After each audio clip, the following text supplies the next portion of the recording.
اكيد طبعا كلنا اتفاجئنا بالاستقاله، واكيد طبعا كان ظروف صعبه بيمر بيها النادي المصري الفتره اللي فاتت ما بين نتائج غير جيده واستقاله الاستاذ كامل ابو علي. شايفين كل ده ازاي؟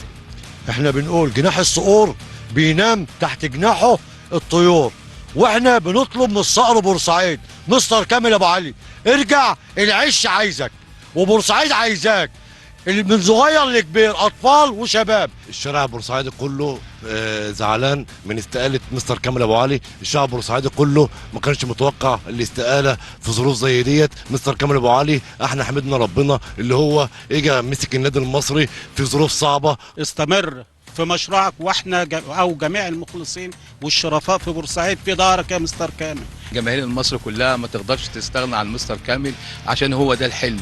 مستر كامل استقال عشان الحلم ماشي بطيء. مستر كامل ابو علي عارف قد ايه البورسعيديه بيحبوه، واحنا ما نقدرش نستغنى عنه، بس لابد برضه من تكاتف الايدي معاه. احنا نتمنى ان شاء الله ان مستر كامل يكمل معانا.